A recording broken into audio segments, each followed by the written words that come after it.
Bueno, pues tal como decíamos, estamos directamente en la entrevista en el día de hoy. Vamos a tener a don José Luis Orella Martínez, historiador, politólogo, profesor universitario español especializado en historia contemporánea, nacionalismos europeos y pensamientos políticos. Nacido en San Sebastián, ha desarrollado una amplia trayectoria académica vinculada a la Universidad CEU en San Pablo, Madrid, donde ha ejercido como profesor titular y ha ocupado cargos de responsabilidad en facultades relacionadas con humanidades y ciencias de la información, autor de numerosos libros, artículos académicos, entre ellos estudios sobre la derecha europea, la cuestión vasca y los movimientos contrarrevolucionarios. Además de su labor docente e investigador, participa con frecuencia en congresos internacionales, seminarios y medios de comunicación, donde analiza la actualidad política desde una perspectiva histórica. Si me he olvidado de algo, me lo dice don José Luis.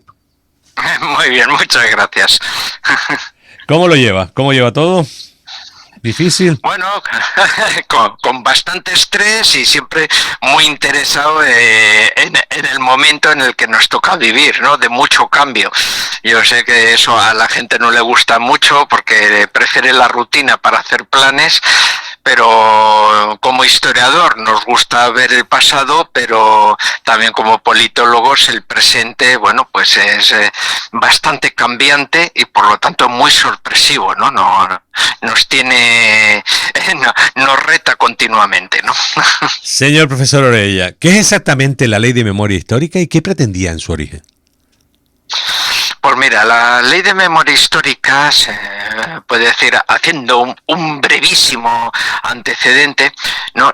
Surge esencialmente con la caída del muro y también coincide con el final, ¿no? de los sistemas de dictaduras militares en el cono suramericano, ¿no?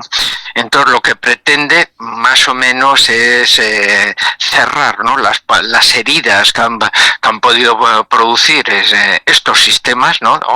O autoritarios o totalitarios en la Europa oriental y por tanto, bueno, pues facilitar un poco ese proceso a una transición democrática y luego evitar, bueno, pues podemos decir discriminaciones en la sociedad, reconociendo a las víctimas de esos sistemas y además amparándoles, pues bueno, pues en reconocimientos económicos, jurídicos, etcétera, ¿no? Así que podemos decir, bueno, pues es como una ley de compensación a las familias, un poco pues de los que hubieran sido víctimas, un poco de esos regímenes. Así que, bueno, pues a nivel internacional vemos un poco cuál es el contexto internacional en el cual se ha desarrollado, bueno, pues esa ley que aparece, pues como vemos casi a finales del siglo XX, en el cambio de milenio, ¿no? Que ha sido cuando ha ido cobrando protagonismo, ¿no?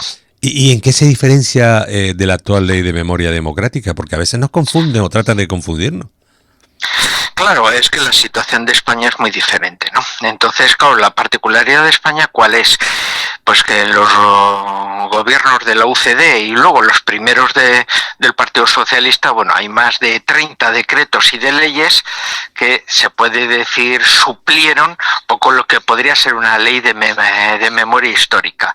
Por tanto, cuando se aplicó la ley de memoria histórica, pues se puede decir que se encontró con una situación que ya no era real, porque ya se había realizado previamente y por lo tanto tenía otros objetivos. Ya incluso ya el modelo reformado de esa ley de memoria histórica, que sería la democrática, cambia totalmente. O sea, ya no cumple lo que podríamos decir esos objetivos morales por los cuales a nivel internacional, bueno, pues se han creado esas leyes de memoria, sino que por el contrario lo que se plantea es la eliminación de toda una cultura política, la estigmatización, por lo tanto, un poco de toda una corriente ideológica y la defensa o el planteamiento exclusivamente de una visión política sobre lo que han sido nuestros últimos años históricos y por tanto se puede decir que claramente que la memoria democrática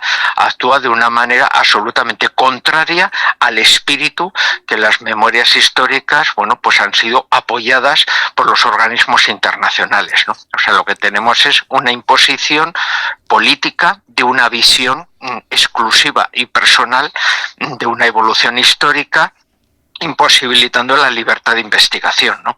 Que sería lo más grave en una democracia, claramente. ¿Y por qué cree que entonces sigue generando tanta controversia en España si fue una ley creada precisamente para todo lo contrario?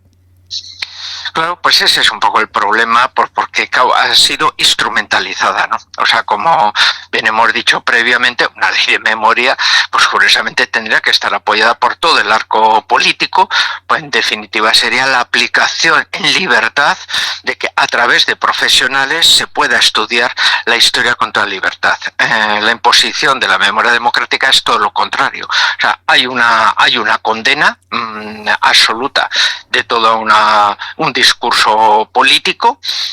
Además, se puede decir, bueno, pues con unas acusaciones pues muy sopesadas que pueden estar dentro del ámbito político, pero no del ámbito histórico, y por lo tanto, claro, es una interpretación política de hechos históricos con unos sesgos muy fuertes en los cuales se intenta eliminar, poner fuera pues del ámbito democrático, bueno, pues toda una cultura política, y entonces, claro, esto ya no sería una democracia. O sea, estamos se puede decir eliminando pues toda la cultura, toda la historia, y exclusivamente luego interpretando, bueno, pues de una manera también muy subjetiva y personal otro tipo de hechos históricos, ¿no? O sea, claro, se está creando un relato y no precisamente un proceso histórico de investigación. En una de las entrevistas que me pasaron, vi una de la parte en la que decía: esta ley es una gangrena de la verdad histórica. Además, ¿qué quiere decir exactamente con esa expresión? Bueno, pues que se está intentando aplicar un modelo que ya existió, por ejemplo, en las repúblicas populares de la Europa del Este, ¿no? Que era sencillamente una imposición, una visión oficial de la historia, mediante la cual, bueno, pues los historiadores no podían ejercer con una visión crítica el estudio. Los historiadores, como profesionales, lo que solemos hacer es ir a la luz de los documentos y entonces decir, bueno, ¿qué es lo que ha sucedido? Vamos a ver todas las opiniones, vamos a ver esto, y luego, pues con los documentos, con las entrevistas, etcétera, bueno, pues intentar interpretar de una manera lo más profesional posible las diferentes opiniones, intentar acercar a la sociedad, bueno, pues esa interpretación profesional, ¿no? Que muchas veces, bueno, pues como ahí es donde nos jugamos un poco nuestro prestigio. Claro. En este caso, solo hay una visión oficial que dice, bueno, el gobierno ordena que la visión de estos años históricos tienen que ir en esta línea política, y todo lo que se salga de esta línea oficial pues puede ser, bueno, pues castigado con multas, etcétera. Claro, entonces estamos igual que en una república popular, bueno, pues en su momento de Polonia, que en un caso como las matanzas de Katyn, que habían sido de responsabilidad soviética, oficialmente se decía que habían sido de responsabilidad nazi. Bueno, pues también habían hecho sus matanzas, pero estábamos viendo un falseamiento de un hecho histórico muy grave, y que por tanto, bueno, pues oficialmente lo han tenido que estudiar los polacos hasta la caída del comunismo de esa manera. Ahora, pues bueno, tienen un instituto de memoria histórica y en libertad, con visiones críticas, pues están disolviendo esa visión oficial y única que existió en la época del comunismo. Por eso hay esa necesidad. Aquí estamos en el caso contrario, la imposición de una visión eliminando la visión crítica y plural de los profesionales de la historia. ¿Dónde está, en su opinión, la línea entre memoria, que es subjetiva, e historia, que es una disciplina científica? ¿Dónde está justo esa opinión? ¿Dónde está la línea? Bueno, pues sencillamente un poco en ese método, ¿no?, científico. O sea, los profesionales pues utilizan el método y antes de dar una opinión pues tienen que ver todas las fuentes, todo lo que existe, ¿no? Por una parte, los trabajos de otros profesionales, luego las fuentes primarias, ¿no? O sea, lo que se ha publicado en ese presente a través de la prensa, los archivos particulares, etcétera. Incluso la historia oral, o sea, las entrevistas a las personas personas, teniendo en cuenta que son declaraciones subjetivas y que muchas veces incluso con la edad de las personas, bueno, pues pueden variar incluso fechas, etcétera. O sea, bueno, pues vosotros mismos también en el mundo periodístico podéis ver, bueno, pues que en una entrevista igual personal puede haber equivocaciones con gente mayor, bueno, pues porque igual se recuerdan hechos y lógicamente pues según el punto de vista, bueno, pues se describen de una manera y hay que contrastar, ¿no? Entonces, con la diversidad de fuentes intentamos, bueno, pues dar esa interpretación pues profesionalizada, con unos contextos, con unas ciencias auxiliares, etcétera. Claro, eso contradice, bueno, pues lo que pueda ser una argumentación construida desde el presente que favorece un guión político y que busca unos objetivos políticos, no claramente de intentar iluminar un momento histórico del pasado que claramente con sus luces y sus sombras pertenecen al pasado. O sea, se está instrumentalizando para crear unos objetivos políticos en el presente, ¿no? O sea, se está adulterando, se está sacando de su contexto y se está intentando juzgar desde el siglo XXI acontecimientos pues que son del siglo XX, ya no digamos cuando nos vamos a intentar juzgar acontecimientos del siglo XVI, etcétera, como son los de la leyenda negra, etcétera. Entonces ya, bueno, pues esto ya es lo más contrario a una investigación seria de la historia. ¿Cree entonces que esta ley influye en cómo se enseña la historia en escuelas y universidades? Evidentemente, si es tan partidista, evidentemente. Claramente, o sea, estamos un poco, como hemos dicho, en un proceso que es de adoctrinamiento, ¿no? O sea, de crear buenos y malos.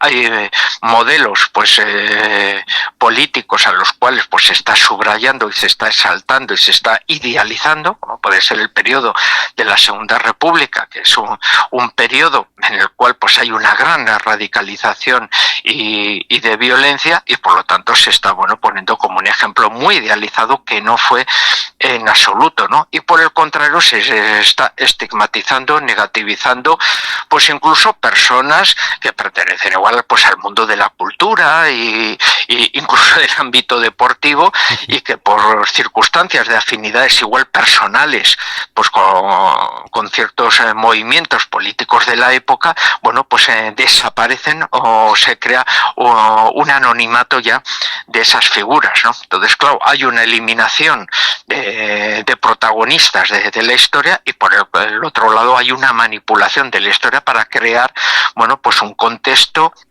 favorable a algunas corrientes políticas e incluso crear un victimario, ¿no? de personas que dicen, caramba, ¿no? Ustedes son descendientes, ¿no? De estas personas que estamos dando un nuevo relato de víctimas y tienen ustedes una exigencia para pedir unas reivindicaciones o incluso la nacionalidad española, que ya estaríamos tocando otro tipo de problemas en los cuales casi sin pruebas pues abre la posibilidad que gente después de incluso de 4 generaciones puedan reivindicar la nacionalidad española, ni siquiera viviendo en España, como agradecimiento a los sufrimientos no comprobados que pudieron tener antecesores suyos, ¿no? Señor Orella, ¿cómo cree que afecta este debate a la convivencia entre españoles? Pues de una manera malísima, ¿no? Porque como vemos abre muchas aristas y sobre todo muchas injusticias. El que se pongan las fechas, con, por ejemplo, de la memoria democrática, pues a partir del 78, pues favorece, por ejemplo, que los terroristas que fueron acusados por asesinato y que en ese momento se les aplicó la ley o de cárcel por colaboración o incluso pena de muerte, sean considerados víctimas, sus familiares pueden ser recibir, se puede decir, esos complementariedades económicas y de justicia y reconocimiento de sus antepasados, y por el contrario las víctimas del terrorismo de esa época resulta que todo el contrario, ¿no? O sea, no solo es que se encuentren en el anonimato y se vean culpabilizadas, sino que incluso podrían ser demandadas para tener que pagar, bueno, pues indemnizaciones económicas a los asesinos de sus familiares. Bueno, lo que ya sería pues un poco el colmo de los colmos, ¿no? A mí me surge una pregunta, usted que está en contacto directo siempre con el alumnado, ¿las nuevas generaciones entienden este tema o lo perciben como algo lejano?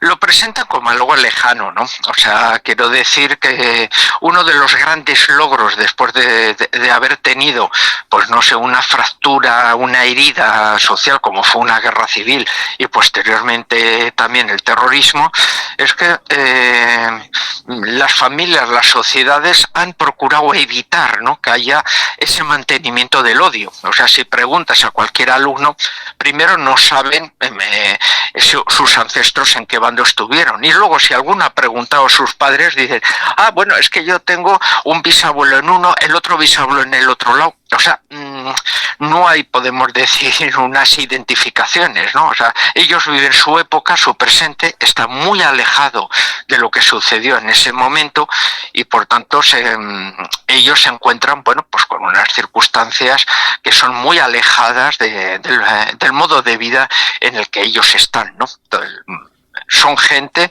que les gusta, lógicamente, entender la verdad, también por la edad pueden ser bastante ingenuos, y entonces ese es el problema de la influencia, ¿no?, del adoctrinamiento, ¿no? Y en esa duda me queda, ¿estaremos cerrando heridas o abriendo nuevas? Estoy con la duda, ¿eh?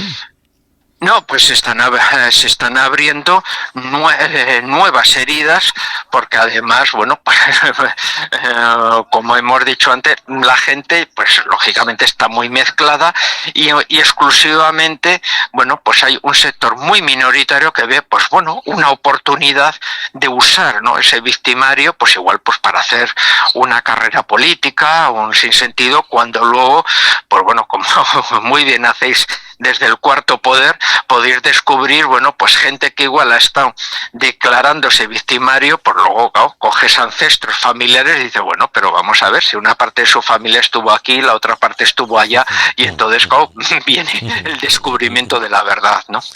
Entonces, sí que se reabren heridas artificiales y una separación de una sociedad que estaba unida en la pluralidad democrática.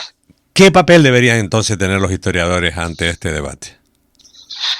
Pues claramente de una oposición un poco a ese modelo de adoctrinamiento. O sea, que exista, o sea, primero tiene que ser un nivel de profesionalización y no de politización, ¿no? O sea, que en ese sentido tienen que actuar especialistas, tienen que actuar profesionales, y luego en un segundo aspecto, como siempre se ha hecho, con unos objetivos puramente históricos, porque la política está para solucionar los problemas del presente, y por lo tanto no deben actuar con la mentalidad de ahora en los asuntos del pasado, ¿no? Porque, como vemos, únicamente lo que hace es provocar, favorecer, pues, objetivos políticos de una manera, pues, bastante malsana, ¿no? Entonces la historia hay que estudiarla y hay que investigarla en libertad, pero con absoluta profesionalidad. Si pudiera cambiar algo de la ley, ¿qué cambiaría? Bueno, es que casi la ley se podría. Desde luego el preámbulo, gran parte de los artículos y todo. O sea, lo primero es un respeto a todo. O sea, la historia se va realizando casi por condensación. Entonces, en ese aspecto, lo primero tiene que ser ya un respeto hacia la memoria y el pasado. O sea, lo primero que ya sería el respetar el patrimonio cultural, pues, que se tiene. O sea, tú no puedes estar como los talibanes eliminando todo un periodo de la historia labrado en piedra y eliminándola sencillamente para que desaparezca, pues, un capítulo de la historia y solo hay un recuerdo de esto, ¿no? Si tú quieres poner tu sello permanente, lo puedes poner en barrios, en monumentos, en circunstancias, pero que se va incrementando a lo que se ha ido desarrollando. Es como si ahora nos avergonzásemos de la época romana y eliminásemos todos los monumentos romanos, pues porque nos consideramos herederos más de otro tipo de culturas, de los godos, etcétera, y nos arrepentimos de ser romanos. Bueno, pues eso sería, pues, una salvajada absoluta, ¿no? Así que en ese aspecto variaría casi la ley absolutamente, ¿no? Porque está muy radicalizada, con un sesgo muy fuerte, y por lo tanto la replantearía absolutamente con un respeto a todo y esencialmente el pasado no se toca, y por lo tanto es el presente el que tiene una libertad absoluta de evolucionar hacia donde tenga que evolucionar por la voluntad de sus ciudadanos. ¿Qué mensaje le daría a quienes piensan justo lo contrario que usted? Pues que vivimos en una democracia y hay que respetar a los demás, por dignidad humana y las opiniones de los demás. Y aunque nosotros creamos por nuestras formaciones académicas, familiares, las que sea, pues que tenemos la razón, oiga, pues hay que respetar a los demás. Poniendo un ejemplo que no nos va a afectar mucho. Bueno, a todo el mundo nos puede gustar el fútbol, pero cada uno tenemos nuestro equipo de nuestra devoción. Bueno, pues oye, pues respetamos el que un equipo, igual que no sea igual el nuestro, pueda jugar muy bien al fútbol, pero desde luego no tenemos por qué ir a abrirle la cabeza al contrario, ni siquiera no sé qué. Todos los equipos son iguales, cada uno tiene su equipo del alma, pero todos admiramos el buen fútbol y por tanto respetamos también esa pluralidad en la cual, oye, cada uno puede ser del equipo que sea, ¿no? ¿Es posible una memoria común en España? Yo creo que sí, porque en la calle, en la realidad, todo el mundo pues se comporta precisamente de esa manera, ¿no? O sea, la gente se ha fusionado a niveles de diferentes corrientes políticas e históricas, y por lo tanto el sesgo de las leyes proceden más bien de la radicalidad de los políticos y no de la ciudadanía, que es mucho más moderada de lo que creemos. Si vamos a nuestros trabajos, a las cenas de Navidad o incluso al bar de los amigos, la pluralidad existe. Si todo el mundo tiene un cuñado de no sé qué, un compañero de trabajo, y por el contrario siempre conseguimos encontrar ese punto en común. Dice, bueno, él tendrá sus ideas, pero luego el domingo vamos todos juntos al fútbol. Bueno, pues siempre vamos a buscar el punto de no discusión. Y sucede con la mujer, con la novia, etcétera. Así que yo creo que si se escuchasen más al ciudadano de la calle, se evitarían muchos radicalismos de la clase política. Pues con esa última reflexión nos quedamos. Qué importante es mirar el retrovisor de la historia para no perder el rumbo en el presente. José Luis Orella, muchísimas gracias por su generosidad, por su tiempo y sobre todo por ayudarnos a poner un poco de luz y contexto en estos tiempos de tanta incertidumbre. Ha sido un verdadero lujo conversar con usted. Lo mismo digo, un placer de estar con vosotros esta mañana. Por cierto, tengo un libro aquí delante que me lo dio mi amigo Arturo, nuestro amigo Arturo, Mitos del Frente Popular al Descubierto, Badajoz, Guernica y la Desbandada. Lo estuve leyendo anoche, no tenía conceptos claros, pero la verdad es que cómo nos han engañado. Muchas gracias. Buen día. Igualmente, un abrazo muy grande a todos vosotros. Hasta ahora. Venga, muchas gracias.